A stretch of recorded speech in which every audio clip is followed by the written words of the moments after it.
قرآن حکیم، سیرت النبی صلی اللہ علیہ وآلہ وسلم، احادیث مبارکہ، فقہی مسائل کا بیان اور بہت کچھ انشاءاللہ تعالی جید علماء کرام کے ساتھ۔ نحمده ونصلي على رسوله الكريم اما بعد بسم الله الرحمن الرحيم اللهم صل على محمد وعلى آل محمد وبارك وسلم رب اشرح لي صدري ويسر لي امري واحلل عقدة من لساني يفقهوا قولي واجعل لي وزيرا من اهلي آمین یا رب العالمین۔ ناظرین کرام السلام علیکم ورحمۃ اللہ وبرکاتہ۔ خصوصی پروگرام دورہ ترجمہ قرآن سورۃ النساء کا مطالعہ کر رہے ہیں۔ طویل آیت کا ترجمہ کیا، سورہ نساء کی آیت نمبر 102، صلاۃ الخوف، خوف کی حالت میں کیا کیفیت ہوگی نماز کی، اس کا تذکرہ اور اس کی دلچسپ ایک شکل کیا ہے۔ حضور علیہ السلام 2 رکعت پڑھائیں گے، آپ 1 رکعت پڑھا رہے ہیں، یعنی آپ نے نماز شروع کی تو آدھے افراد یا کچھ افراد آپ کے ساتھ شریک ہو جائیں، باقی لوگ اسلحہ وغیرہ ساتھ رکھیں، یہ حالت جنگ ذہن میں رکھیں، اور پھر اس کے بعد حضور علیہ السلام کی 1 رکعت مکمل ہو جائے تو جنہوں نے 1 رکعت ادا کی وہ واپس چلے جائیں اور باقی لوگ آ جائیں جنہوں نے ابھی تک نماز نہیں پڑھی، باقی لوگ آئیں گے، حضور دوسری رکعت مکمل فرما لیں گے، باقی لوگ اپنی نماز کی دوسری رکعت مکمل کریں گے، باقی ان لوگوں کی بعد والوں کی 2 رکعتیں ہو گئیں، پہلے والوں کی 1 رہ گئی، وہ بعد میں انفرادی طور پر مکمل کریں گے۔ یہاں معاملہ کیا تھا؟ سب کی چاہتے کہ حضور کی امامت میں نماز ادا کریں صلی اللہ علیہ وسلم۔ ایک تو یہ بات، مزید تفصیل میں دیکھیے گا۔ دوسری بات یہ ہے خوف کی حالت بھی ہو تب بھی نماز ادا ہوگی، اور یہاں با جماعت نماز ادا کرنے کا ذکر آ رہا ہے تو انتہائی خوف کی حالت میں نماز معافنی، نماز اتنا بڑا فریضہ ہے، اللہ اکبر۔ باقی عموم کے اعتبار سے اگر حالت جنگ ہوگی تو کئی جماعتیں ہو سکتی ہیں، یہ اپنی جگہ ایک گنجائش موجود ہے، مگر وہاں خاص معاملہ حضور کی امامت کا تھا صلی اللہ علیہ وسلم۔ ایک اہم بات، اسلحہ ساتھ رکھو۔ ایک اہم بات، بچاؤ کا سامان، ڈیٹرنٹ جسے آج کی جدید اصطلاح میں کہا جاتا ہے۔ ہاں کوئی بیماری ہے، بارش کا معاملہ، بیماری کا معاملہ، تو تم اپنا اسلحہ ہٹا دو، بھاری ہوتا ہے نا اسلحہ اٹھانا، لیکن بچاؤ کا سامان رکھو۔ یہ بچاؤ کا سامان کیا ہے؟ ڈیٹرنٹ ہے۔ ڈیٹرنٹ بہت امپورٹنٹ ہے، یہ بات سورہ انفال میں بھی انشاءاللہ ہم آیت نمبر 59 میں پڑھیں گے۔ یہ تو ذکر ہوا آیت نمبر 102 کی تھوڑی تشریح کے اعتبار سے۔ اب مطالعہ آگے بڑھا رہے ہیں اور سورہ نساء آیت نمبر 103 سے مطالعہ شروع کر رہے ہیں۔ اعوذ باللہ من الشیطان الرجیم، بسم اللہ الرحمن الرحیم۔ فَإِذَا قَضَيْتُمُ الصَّلَاةَ فَاذْكُرُوا اللَّهَ قِيَامًا وَقُعُودًا وَعَلَى جُنُوبِكُمْ۔ پھر جب تم نماز ادا کر چکو تو اللہ تعالیٰ کا ذکر کرو کھڑے اور بیٹھے اور اپنی کروٹوں پر بھی۔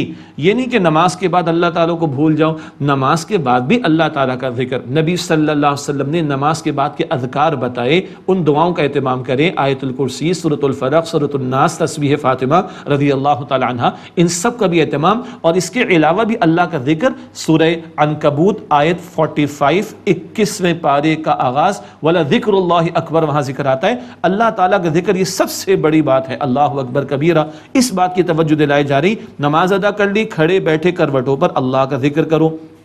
فَإِذَا تُمَأَنَّمْتُمْ فَأَقِيمُوا الصَّلَاةَ، پس جب تم مطمئن ہو جاؤ، مراد اطمینان کے حالات ہیں تو پورے آداب کے ساتھ نماز قائم کرو۔ حالت خوف ہے جیسے بن پڑے، اس سے پہلے پڑھ چکے، پیادہ یا سواری جو ممکن ہو، حالت امن ہے پورے آداب کے ساتھ نماز ادا کریں۔ حدیث شریف میں آتا ہے بدترین چور وہ جو نماز میں چوری کرے۔ عرض کی کہ اللہ کے نبی علیہ السلام نماز میں چوری؟ فرمایا ہاں، نماز جلدی ادا کرنا، رکوع سجود صحیح طرح ادا نہ کرنا، نماز کی چوری، یہ بدترین چور ہے، اللہ حفاظت فرمائے۔ فرمایا کہ فَأَقِيمُوا الصَّلَاةَ، اب پورے آداب کے ساتھ نماز قائم کرو۔ إِنَّ الصَّلَاةَ كَانَتْ عَلَى الْمُؤْمِنِينَ كِتَابًا مَوْقُوتًا، بلا شبہ نماز اہل ایمان پر مقررہ اوقات میں فرض ہے۔ دن میں 5 نمازیں فرض ہیں، فجر، ظہر، عصر، مغرب، عشاء۔ مجھے معلوم ہے آپ کو یہ سب معلوم ہے، یاد کیوں دلا رہا ہوں؟ نماز صرف رمضان میں فرض نہیں، پوری زندگی فرض ہے۔ عید کی رات کو بھی فرض ہے، عید کی صبح فجر کی نماز بھی فرض ہے۔ سبحان اللہ، اللہ تعالیٰ ہمیں توفیق عطا فرمائے پوری زندگی۔ کبھی کوتاہی ہو گئی اللہ معاف فرمائے گا، توبہ کرنی، لیکن نماز پوری زندگی ادا کرنی، مقرر اوقات میں فرض ہے۔ اللہ مجھے آپ کو ہم سب کو توفیق عطا فرمائے۔ اگلا کلام جو اگلی آیت میں ہے یہ بڑا ترغیب و تشویق اور موٹیویشن والا ہے حق کا ساتھ دینے کے اعتبار سے۔ فرمایا وَلَا تَهِنُوا فِي ابْتِغَاءِ الْقَوْمِ، اور کفار کا پیچھا کرنے مراد تعاقب کرنے میں ہمت نہ ہارو۔ إِن تَكُونُوا تَأْلَمُونَ فَإِنَّهُمْ يَأْلَمُونَ كَمَا تَأْلَمُونَ، اگر تمہیں کوئی تکلیف پہنچتی ہے تو بے شک ان کو بھی تکلیف پہنچتی ہے اے مسلمانوں، جیسے تمہیں تکلیف پہنچتی ہے۔ اگر مثال کے طور پر احد میں تمہارے 70 شہید ہوئے تو یاد کرو بدر میں تم نے ان کے 70 قتل کیے تھے، ان کے 70 کو تم نے گرفتار گرفتار کیا تھا، ان کے 70 کو تم نے قیدی بنایا تھا. ذرا غور کرو، ان کو بھی تکلیفیں آ رہی. تمہارا عالم کیا ہے؟ وَتَرْجُونَ مِنَ اللَّهِ مَا لَا يَرْجُونَ، اور تم اللہ سے وہ امید رکھتے ہو جو یہ امیدیں نہیں رکھتے. یہ ابو جہل تو قتل ہوا بدر میں، یہ کافروں نے جام دی اپنے باطل نظریے کے لیے، باطل عقیدے کے لیے. تو تم تو حق والے ہو، تم تو اللہ کو چاہتے ہو، تم تو آخرت کے طلبگار ہو. تمہیں تو ان کافروں سے بڑھ کر محنت کرنی چاہیے، ان کافروں سے آگے بڑھ کر جان، مال، وقت، صلاحیت، اوقات کو لگانا چاہیے. آج ہم بھی سوچیں، باطل فرقوں والے اپنے عقیدے کی ترویج کے لیے، گناہ کی دعوت دینے والے، گناہوں کی ترویج کرنے والے کتنی محنتیں کر رہے ہیں. ایمان والے کتنی محنت کر رہے ہیں حق کے پرچار کے لیے، حیا کے پرچار کے لیے، دین کی سربلندی کے لیے، دین کے نفاذ کے لیے. وہ تو اللہ کو نہیں چاہتے، تم اللہ کو چاہتے ہو. یہ کافر ہو کر محنتیں کر رہے ہیں، تم تو اللہ کے طلبگار ہو، اللہ کو چاہتے ہو. تو تمہیں اے مسلمانوں ان کافروں سے بڑھ کر محنت کرنی چاہیے. اللہ مجھے اور آپ کو توفیق عطا فرمائے. وَكَانَ اللَّهُ عَلِيمًا حَكِيمًا، اور اللہ تعالیٰ خوب علم رکھنے والا، حکمت والا ہے. اگلی آیت کریمہ ہے جس میں ایک پس منظر ہے، اور پس منظر یہ ہے جس کا ایک تفصیلی واقعہ تفاسیر میں دیکھ سکتے ہیں. اس کا حاصل کلام یہ کہ ایک شخص مسلمان لیکن منافق تھا، اس نے چوری کی اور ایک یہودی پر الزام ڈال دیا. اب یہودی پر الزام آیا تو کفر اور اسلام کا معاملہ آ گیا. یہودی کفر پہ تھا، یہ کلمہ پڑھنے والا تھا، لیکن اس نے غلطی کی تھی جو منافق تھا، اور اس کے حمایتی کھڑے ہو گئے اس کو بچانے کے لیے. یہ سارا مقدمہ چل رہا ہے. اللہ تعالیٰ نے انٹروین فرمایا اور اللہ تعالیٰ نے وحی کے ذریعے سے نبی صلی اللہ علیہ وسلم کو تعلیم عطا فرمائی اور نبی علیہ السلام کو بات واضح فرما دی. اور حضور نے پھر یہودی کے حق میں فیصلہ دیا تو وہ منافق پر اسلام سے پھر گیا. یہ پس منظر ہے جس میں یہ آیات آ رہی ہیں، اس کو ذہن میں رکھیے گا. فرمایا اِنَّا أَنزَلْنَا إِلَيْكَ الْكِتَابَ، بے شک اے نبی صلی اللہ علیہ وسلم ہم نے آپ کی طرف کتاب یعنی قرآن کو نازل کیا، بالحق، حق کے ساتھ. حق کا ایک ترجمہ بامقصد طور پر بھی، لِتَحْكُمَ النَّاسَ بِمَا أَرَاكَ اللَّهُ، تاکہ آپ لوگوں کے درمیان فیصلہ فرمائیں اس کے ذریعے جو اللہ تعالیٰ نے آپ کو دکھایا، جو اللہ نے آپ کو وحی عطا فرمائی، بصیرت عطا فرمائی، اس کے مطابق آپ لوگوں کے درمیان فیصلہ فرمائیں. یاد رہے حضور علیہ السلام پر قرآن پاک بھی نازل ہوا، اور قرآن پاک کے علاوہ بھی حضور علیہ السلام پر وحی کا نزول ہوتا تھا. فرمایا کہ وَلَا تَكُن لِّلْخَائِنِينَ خَصِيمًا، اور آپ دغا بازوں کی طرف سے کوئی طرفداری کا معاملہ نہ کیجیے گا. حضور سے کوئی امکان نہیں. یہ تو منافقین کو سنایا جا رہا ہے. منافق جس نے چوری کی تھی اور الزام یہودی پر لگایا، اس کے حمایتوں کو بھی سنایا جا رہا ہے کہ غلط بات کی، ناحق کی، باطل کی، تم نے طرفداری نہیں کرنی. کئی مرتبہ قرآن پاک میں مخاطبت حضور سے ہوتی ہے صلی اللہ علیہ وسلم، اور لوگوں کو تعلیم دی جا رہی ہوتی ہے. وَاسْتَغْفِرِ اللَّهِ، اور اللہ سے بخشش مانگیے. إِنَّ اللَّهَ كَانَ غَفُورًا رَحِيمًا، بے شک اللہ سبحانہ وتعالیٰ بہت بخشنے والا، نہایت رحم فرمانے والا ہے. وَلَا تُجَادِلْ عَنِ الَّذِينَ يَخْتَانُونَ أَنفُسَهُمْ، اور آپ ان لوگوں کی طرف سے بحث نہ کیجیے گا جو لوگ اپنے آپ سے خیانت کر رہے ہیں. اپنے آپ سے خیانت کیا ہوتی؟ یہ وجود اللہ کی امانت، میری نہیں، اللہ کی مرضی چلے گی. یہ آنکھیں، یہ کان، یہ زبان، یہ دل، یہ دماغ اینڈ سو آن، یہ وجود اور اس کی صلاحیتیں اللہ کی امانت. اب جو بندہ ان صلاحیتوں کو غلط استعمال کرے، جو بندہ ان صلاحیتوں کو اللہ کی نافرمانی میں استعمال کرے، باطل کے لیے استعمال کرے، وہ خیانت کر رہا ہے. حضور کو فرمایا جا رہا ہے، حضور کے ذریعے امت کو تعلیم صلی اللہ علیہ وسلم، وَلَا تُجَادِلْ عَنِ الَّذِينَ يَخْتَانُونَ أَنفُسَهُمْ، اور آپ ان لوگوں کی طرف سے بحث نہ کیجیے گا جو اپنے آپ سے خیانت کرتے ہیں. إِنَّ اللَّهَ لَا يُحِبُّ مَنْ كَانَ خَوَّانًا أَثِيمًا، بے شک اللہ تعالیٰ اسے پسند نہیں کرتا جو خیانت کرنے والا ہے اور گناہ گار ہے. منافقین کا مزید بیان جاری ہے. یستخفون من الناس ولا یستخفون من اللہ، وہ لوگوں سے اپنی حرکتیں چھپا سکتے ہیں لیکن اللہ سبحانہ وتعالی سے نہیں چھپا سکتے. لیکن آج معاملہ کیا ہے؟ لوگوں سے ڈرتے ہیں، اللہ سے نہیں ڈرتے. اللہ فرما رہے ہیں لوگوں سے چھپا سکتے ہیں، اللہ سے نہیں چھپا سکتے. مگر بندوں کا معاملہ کیا ہے؟ بندوں سے ڈرتے ہیں، اللہ سے نہیں ڈرتے. اللہ ہمارے حال پر رحم فرمائے. یہاں منافقین کا مزید بیان، وَهُوَ مَعَهُمْ إِذْ يُبَيِّتُونَ مَا لَا يَرْضَىٰ مِنَ الْقَوْلِ، حالانکہ وہ اللہ تعالیٰ ان کے ساتھ ہوتا ہے جبکہ راتوں کو یہ مشورہ کرتے ہیں وہ بات کہ جو اللہ تعالیٰ کو پسند نہیں. اللہ تعالیٰ ان کی رازوں سے بھی، سرگوشیوں سے بھی، تنہائی کے مشوروں سے بھی خوب واقف ہے. وَكَانَ اللَّهُ بِمَا يَعْمَلُونَ مُحِيطًا، اور جو کچھ وہ کرتے ہیں اللہ سبحانہ وتعالیٰ احاطہ کیے ہوئے ہے. کوئی بات ان ریکارڈڈ نہیں، سب کچھ اللہ تعالیٰ کے علم میں ہے.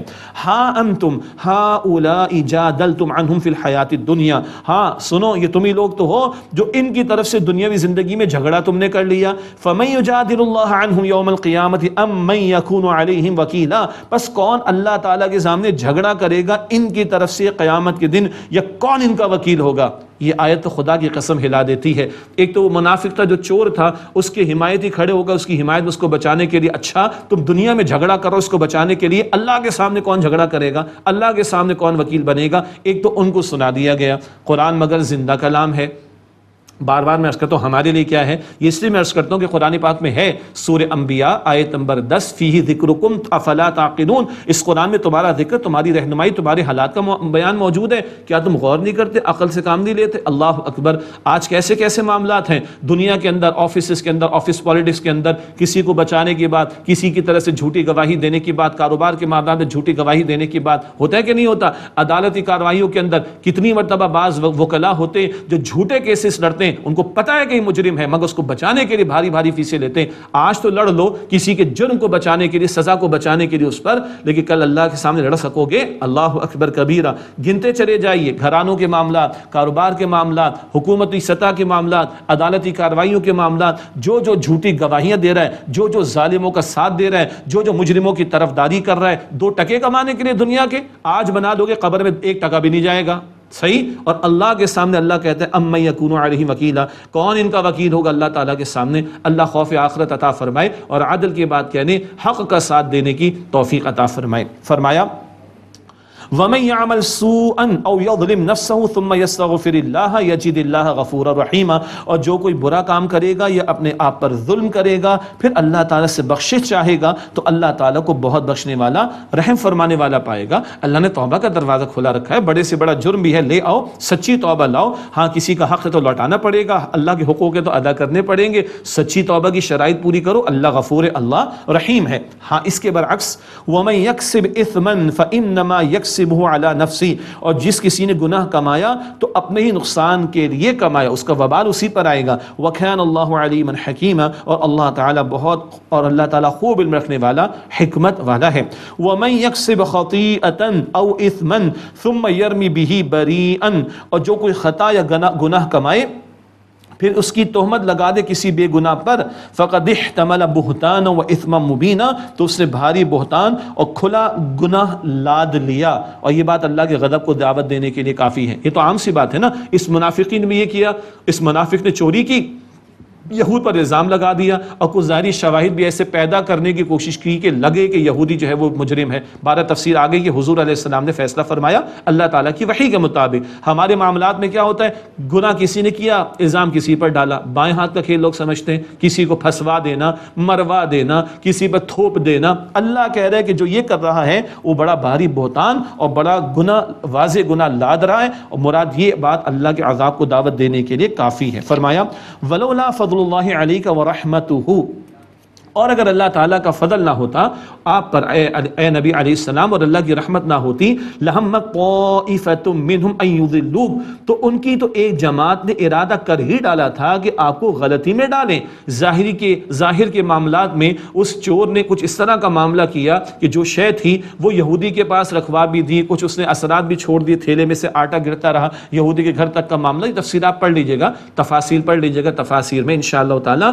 تو انہوں نے ظاہری پورا پلان ایسا پلاٹ کیا ہے کہ غلطی میں ڈالے، لیکن اللہ تعالیٰ فرما رہا ہے وَمَا يُضِلُّونَ إِلَّا أَنفُسَهُمْ وَمَا يَضُرُّونَكَ مِن شَيْءٍ، اور وہ نہیں بہکا رہے یہ لوگ مگر اپنے آپ کو، اور اے نبی علیہ السلام یہ لوگ آپ کا کچھ بھی بگاڑ نہیں سکتے۔ وَأَنزَلَ اللَّهُ عَلَيْكَ الْكِتَابَ وَالْحِكْمَةَ وَعَلَّمَكَ مَا لَمْ تَكُنْ تَعْلَمْ، اور اللہ تعالیٰ نے آپ پر کتاب کو نازل فرمایا اور حکمت نازل فرمائی، اور اے نبی علیہ السلام آپ کو وہ سکھایا جو آپ کے علم میں نہیں تھا۔ اللہ تعالیٰ ہی نے سب کچھ حضور کو عطا فرمایا، صلی اللہ علیہ وسلم خوب عطا فرمایا۔ وَكَانَ فَضْلُ اللَّهِ عَلَيْكَ عَظِيمًا، اور آپ پر اے نبی علیہ السلام اللہ کا بہت بڑا فضل ہے۔ اب اس آیت کے اس حصے میں بہت تفصیل ہے۔ آپ اللہ کے آخری پیغمبر ہیں، آپ پر دین کی تکمیل کا اعلان، آپ کو آخری کلام عطا ہوا، آپ کو رحمت للعالمین بنایا گیا، آپ کو خاتم الانبیاء بنایا گیا، آپ کو کوثر دیے جانے کا اعلان ہوا، آپ کو مقام محمود دیے جانے کا اعلان ہوا، آپ کے لیے شفاعت کبریٰ کا حق اللہ سبحانہ وتعالیٰ نے رکھ دیا۔ اللہ اکبر، آپ کے ماننے پر اب ایمان کا ہونا موقوف کر دیا گیا۔ گنتے چلے جائیے، آپ پر اے نبی علیہ السلام اللہ تعالیٰ کا بہت بڑا فضل ہے۔ اگلی آیت میں نجوا کا ایک لفظ ہے. نجوا کہتے ہیں سرگوشیاں کرنا. اس کا خاص پہلو کیا ہے؟ نبی علیہ السلام کی جماعت ہے, سچے صحابہ کرام موجود ہیں, سچے ایمان والے موجود ہیں رضی اللہ تعالی عنہم اجمعین. کچھ منافقین بھی ہیں جن کے دلوں میں کھوٹ ہے اور زبان پر دعوے ایمان کے. یہ تنہائی میں الگ بیٹھتے, جماعت کو چھوڑ کر اور کانوں کے اندر کو باتیں کرتے اور مسلمانوں کو پریشان کرنے کی کوشش کرتے. تو یہ تنہائی میں بیٹھ کے باتیں کرنا, یہ اجتماعی زندگی میں نجوا یہ پسندیدہ نہیں, یہ شیطان کی طرف سے ہوتا ہے. یہ موضوع ویسے آئے گا سورہ مجادلہ میں 28 پارے کے آغاز میں. تو تنہائی کی یہ سرگوشیاں, جماعتی زندگی کے اندر علیحدہ بیٹھنا اور ٹکڑے ٹکڑے ہو کر بیٹھنا اور کھانا پوسی کرنا منع ہے. لیکن تنہائی میں کوئی اگر بات کرنی تو بتایا جا رہا ہے وہ کیا ہونی چاہیے. فرمایا لا خیر فی کثیر من نجواہم الا من امر بصدقۃ او معروف او اصلاح بین الناس. ان کے اکثر مشوروں میں, سرگوشیوں کے مشوروں میں کوئی بھلائی کی بات نہیں مگر یہ کہ جو حکم دے صدقے کا یا بھلی بات کا یا لوگوں کے درمیان صلح کرانے کا. اچھی شفاعت کی بات آئی تھی, اچھی سفارش کی بات آئی تھی. تنہائی میں کسی کو کسی کی مدد کرنے کی ترغیب دلا دو, بھائی فلاں کی مدد کرو, کوئی خیر کی بات سکھا دو, اس میں قابل توجہ باتیں تنہائی میں اس کو سمجھا دو, اصلاح کرانی ایک کے بعد جا کے سمجھاؤ دوسرے. تنہائی کی سرگوشیاں, یہ مشورے, یہ پسندیدہ ان کاموں میں. مگر جماعتی زندگی میں قیادت کے خلاف, امیر کے خلاف, ساتھیوں کے خلاف حسد کرنا اور حسد کے مارے بری باتیں کرنا, الزام تراشیاں کرنا, وہ نجوا برا. یہ نجوا تنہائی کی سرگوشیاں پسندیدہ, خیر کی بات, صدقہ کی بات اور معروف کی بات اور لوگوں کے درمیان صلح کرانے کی بات, یہ باتیں پسندیدہ ہیں. فرمایا وَمَن يَفْعَلْ ذَلِكَ ابْتِغَاءَ مَرْضَاتِ اللَّهِ فَسَوْفَ نُؤْتِيهِ أَجْرًا عَظِيمًا. اور جو کوئی یہ کرے گا اللہ تعالیٰ کی رضا حاصل کرنے کے لیے تو ہم عنقریب اسے بڑا ثواب عطا کریں گے. سارے اعمال میں پیش نظر کیا ہو؟ اللہ راضی ہو جائے. کسی کو فلاں دعوت دے رہا ہوں خیر کی, اللہ راضی ہو جائے. کسی کی اصلاح کی کوشش کر رہا ہوں, اللہ راضی ہو جائے. کسی کو کسی کی مدد کرنے کی ترغیب دلا رہا ہوں, اللہ راضی ہو جائے. اور اللہ مجھے بھی توفیق دے, میں آپ کے سامنے بیان کر رہا ہوں, اللہ راضی ہو جائے. آپ قرآن پاک سن رہے ہیں, اللہ راضی ہو جائے. اللہ مجھے آپ کو, ہم سب کو واقعی دل سے دعا ہے کہ ہم سب کو اخلاص سے نیت عطا فرمائے. تو کیا ہے جو اللہ کی رضا کے لیے سب کچھ کرے گا, فسوف نؤتیہ اجرا عظیما, ہم عنقریب اسے بڑا ثواب عطا کریں گے. آگے فرمایا ومن یشاقق الرسول من بعد ما تبین له الهدى ويتبع غیر سبیل المؤمنین. اور جو کوئی اس کے بعد رسول علیہ السلام کی مخالفت کرے جبکہ اس پر ہدایت ظاہر ہو چکی, اور تمام ایمان والوں کے راستے کے خلاف جو راستہ اختیار کرے, نولہ ما تولی, تو ہم اس کو اس بات کے حوالے کر دیں گے جس کو اس نے اختیار کیا, وَنُصْلِهِ جہنم, اور اسے ہم جہنم میں داخل کریں گے, وَسَاءَتْ مَصِيرًا, اور وہ پلٹنے کے اعتبار سے بہت برا مقام ہے. اللہم انا نعوذ بک من عذاب جہنم, اے اللہ ہم تیری پناہ میں آنا چاہتے ہیں جہنم کے عذاب سے. یہاں ذکر آ رہا ہے کہ بات واضح ہو گئی, حضور کا فیصلہ آ گیا, مگر اس منافق نے قبول نہیں کیا, وہ اسلام سے ہی نکل گیا, وہ تو ہو گیا مرتد, اسلام سے فارغ ہو گیا. لیکن یہاں ایک اہم بات آئی, جو ایمان والوں کے راستے کے خلاف راستہ اختیار کرے. اسی سے علماء نے, بالخصوص امام شافعی رحمۃ اللہ علیہ نے بھی اجماع کی دلیل نکالی ہے. اجماع امت, یہ الفاظ آپ نے سنے ہوں گے. قرآن دلیل ہے, سنت رسول دلیل ہے صلی اللہ علیہ وسلم, اسی طرح اجماع بھی دلیل ہے. اجماع جس بات پر اہل علم کا امت میں ہو جائے تو اجماع کی مخالفت جائز نہیں. اور حضور علیہ السلام کی یہ بھی حدیث ہے کہ میری امت کبھی گمراہی پر جمع نہیں ہوگی. جمع نہیں ہونے سے مراد گمراہی پر اتفاق نہیں ہوگا. تو جس بات پر امت میں اجماع منعقد ہو جائے وہ بھی دین میں دلیل ہے, اور اس کے خلاف جانا, اس کی مخالفت کرنا جائز نہیں. اس اجماع کے دلیل یہاں سے نکالی گئی. مزید تفصیلات تفاسیر میں دیکھیے گا انشاءاللہ. اس کے بعد کی آیت میں وہی بات لوٹائی جا رہی ہے, بلکہ دہرائی جا رہی, جو آیت نمبر 48 میں اسی سورہ نساء میں آ چکی. شرک کو اللہ معاف نہیں فرمائے گا الا یہ کہ بندہ سچی توبہ کر لے. ابھی تشریح آ رہی ہے انشاءاللہ. فرمایا ان اللہ لا یغفر ان یشرک بہ ویغفر ما دون ذلک لمن یشاء. بے شک اللہ تعالیٰ اس بات کو معاف نہیں فرماتا کہ اس کے ساتھ کسی کو شریک ٹھہرایا جائے, اور اس کے سوا جس گناہ کو اللہ چاہے گا معاف فرما دے گا. ومن یشرک باللہ فقد ضل ضلالا بعیدا, اور جس نے شرک کا رویہ اختیار کیا اللہ کے ساتھ, یعنی اللہ کے ساتھ شریک ٹھہرایا, تو وہ تو گمراہ ہو گیا, بہت دور کی گمراہی میں جا پڑا. شرک کی معافی نہیں, اس کے سوا جس گناہ کو اللہ چاہے گا معاف فرما دے گا. پہلی بات نوٹ کر لیں, یہ لائسنس نہیں دیا جا رہا اچھا جی باقی سارے گناہ کرتے رہو, استغفر اللہ. بقیہ مقامات پر اور احادیث مبارکہ میں کبیرہ گناہوں پر جہنم کا ڈراوا موجود ہے, یہ لائسنس نہیں دیا جا رہا. لیکن ایک امکان ہے کہ بقیہ گناہوں کو چاہے گا تو اللہ بغیر توبہ کے بھی معاف فرما دے گا. شرک بغیر توبہ معافی نہیں. شرک کرنے والا سچی توبہ لائے گا اس کے لیے معافی کا معاملہ. ایک بات, شرک کیا ہے؟ اللہ کے ساتھ شریک کرنا. کبھی شکل کیا ہوتی ہے؟ مخلوق میں سے کسی کو معاذ اللہ اٹھا کر خالق کے برابر کر دیا جائے. جیسے کہ نصارہ نے حرکت کی، عیسیٰ علیہ السلام کو خدا کے برابر کر دیا، استغفر اللہ، تو نیچے سے اٹھا کر مخلوق میں سے کسی کو بالکل خالق جیسا کر دینا یہ شرک ہے، یا خالق کو مقام بلند سے نیچے لا کر مخلوق کے ساتھ کمزوری وابستہ خالق کے ساتھ کر کے مخلوق جیسا کر دینا، یہ بھی شرک ہو جائے گا۔ پھر علماء نے تفصیل بتائی، اللہ تعالیٰ کی ذات میں شریک کرنا، اللہ جیسا کسی کو قرار دینا معاذ اللہ کی صفات میں شریک کرنا، اللہ کے حقوق میں شریک کرنا، اللہ کی عبادت میں شریک کرنا، یہ سب شرک کی اقسام ہیں۔ ہمارے لیے پریشان کن بات کیا ہے؟ دکھاوے کا عمل بھی شرک ہے، حدیث پہلے بھی پیش کی جا چکی ہے، من صلی یرائی فقط اشرک، جسے دکھاوے کی نماز ادا کی اسے شرک کیا۔ ہمیں ڈرنا چاہیے، دکھاوے کا عمل شرک ہے، دعا اللہ سے مانگنی ہے اور عبادت اللہ کی کرنی ہے، رکوع قیام سجود یہ خاص اعمال عبادت صرف اللہ سبحانہ و تعالیٰ کے لیے۔ ان حوالوں سے بھی ہمیں چوکندہ رہنا چاہیے۔ اللہ تعالیٰ شرک کی ہر قسم سے میری آپ کی ہم سب کی حفاظت فرمائے۔ فرمایا وَمَن يُشْرِكْ بِاللَّهِ فَقَدْ ضَلَّ ضَلَالًا بَعِيدًا، اور جس سے اللہ تعالیٰ کا شریک ٹھہرایا تو وہ گمراہ ہوا، گمراہی میں بہت دور جا پڑا۔ آگے فرمایا إِن يَدْعُونَ مِن دُونِهِ إِلَّا إِنَاثًا، وہ تو اللہ کے سوا نہیں پکارتے مگر عورتوں کو، معاذ اللہ۔ بتوں کے نام بھی مؤنث رکھے تھے، عزا، منات، یہ مؤنث نام ہیں، تو 360 کی تو پوجا پاٹ کرتے تھے، بعض بتوں کے نام دیویاں تھیں، یعنی مؤنث نام تھے۔ فرمایا جا رہا ہے کہ یہ تو پرستش نہیں کرتے، نہیں پکارتے مگر عورتوں کو۔ وَإِن يَدْعُونَ إِلَّا شَيْطَانًا مَرِيدًا، اور یہ نہیں پکارتے مگر سرکش شیطان کو، شیطان کی دعوت پر یہ حرکتیں کر رہے ہیں۔ اور انہوں نے فرشتوں کو، مشرکین نے فرشتوں کو اللہ تعالیٰ کی بیٹیاں بھی قرار دیا تھا۔ یہ مشرکین کے تعلق سے بھی کچھ کلام آ گیا۔ فرمایا لعنہ اللہ، اللہ تعالیٰ نے تو اس شیطان پر لعنت کی۔ وَقَالَ لَأَتَّخِذَنَّ مِنْ عِبَادِكَ نَصِيبًا مَفْرُوضًا، اور شیطان نے کہا کہ میں تیرے بندوں میں سے اپنا حصہ ضرور لوں گا مقررہ۔ شیطان کا حصہ کیا ہے؟ حرام لقمہ جو وجود میں جا رہا ہے وہ شیطان کا حصہ۔ بندہ کھاتا پیتا ہے، اللہ کا نام نہیں لیتا، اس میں شیطان کا حصہ شامل ہو جاتا ہے۔ اللہ حفاظت فرمائے۔ آگے شیطان کے ایجنڈے کا بیان، وَلَأُضِلَّنَّهُمْ وَلَأُمَنِّيَنَّهُمْ وَلَآمُرَنَّهُمْ فَلَيُبَتِّكُنَّ آذَانَ الْأَنْعَامِ، اور وہ شیطان کہتا ہے اور میں انہیں ضرور بہکاؤں گا اور ضرور امیدیں دلاؤں گا اور انہیں سکھاؤں گا، تو وہ ضرور چیریں گے بتوں کی خاطر جانوروں کے کان۔ بت پرستی میں مبتلا تھے اور بتوں کی نظر کرتے تھے جانوروں کو، یہ جانور ان کی بتوں کی نظر کریں گے، بت خوش ہوں گے تو ہمارے معاملات ٹھیک چلیں گے۔ انا للہ و انا الیہ راجعون، اللہ کو راضی کرو، اللہ کی خاطر صدقہ خیرات کرو، نہیں جانور نظر کیے جا رہے بتوں کے۔ یہ شیطان کا طرز عمل، بہکائے گا، امیدیں دلائے گا، عمل کچھ نہیں مگر دعوے بڑے کروا کر جنت تک پہنچانے کی باتیں کرے گا، اور چیریں گے یہ کان جانوروں کے۔ یہ شیطان کے عمل ہیں، شیطان کے ایجنڈے۔ آگے سنیے گا، وَلَآمُرَنَّهُمْ فَلَيُغَيِّرُنَّ خَلْقَ اللَّهِ، اور میں انہیں سکھاؤں گا تو وہ اللہ تعالیٰ کی بنائی ہوئی صورتیں بدلیں گے، اللہ کی تخلیق میں تبدیلیاں کریں گے۔ آج کے دور میں آپ دیکھیے مرد عورتوں کی شکل و صورت اختیار کر رہے ہیں، عورتیں بالکل مردوں جیسی شکل اختیار کر رہی ہیں۔ لعنت کی ہے نبی صلی اللہ علیہ وسلم نے۔ یہ غیر فطری حرکتیں، یہ شیطان کا ایجنڈا ہے۔ فرمایا شیطان کہتا ہے میں انہیں سکھاؤں گا تو وہ اللہ کی بنائی ہوئی تخلیق میں تبدیلی کریں گے۔